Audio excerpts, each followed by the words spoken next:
Bună dimineața, bună ziua!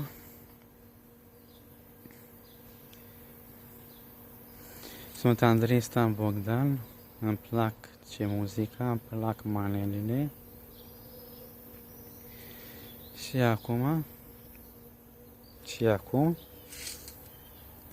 o să vorbesc despre personajul care a cucerit în 2020 cu virusul corona, așa în 2020.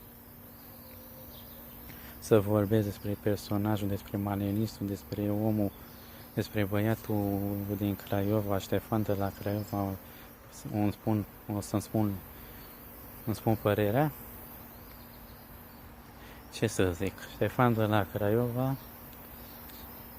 zic, e un băiat amărât din Craiova care, ca să zic așa, într-o zi de plictiseală,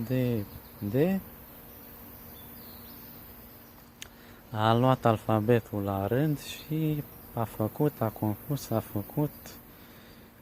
creat, a făcut melodia G. Așa. Ca să zic așa, luând alfabetul la rând, de plictiseală, de distracție, de. Așa. Ce să zic? Într-o zi, ce să zic? A zice eu că a fost plictisit într-o zi și din plictiseală, zrângăneală, nebuneală, plictiseală, așa, a făcut melodia G.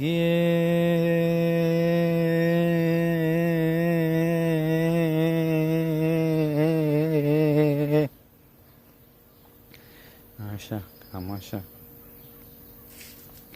Și păi asta bine și G. Așa. Cam astea două, așa, ia uzi. Păi s-a sta bine.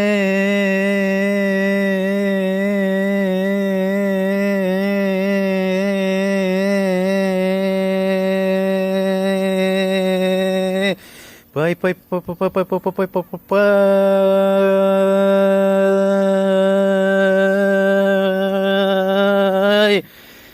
Tata bine.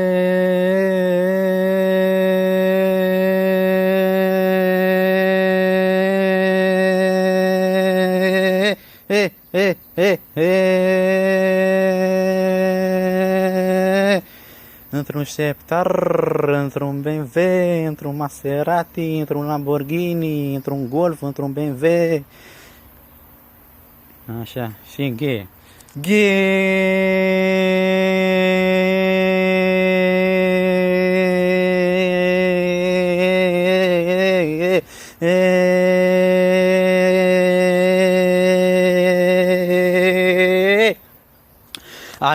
Aghi.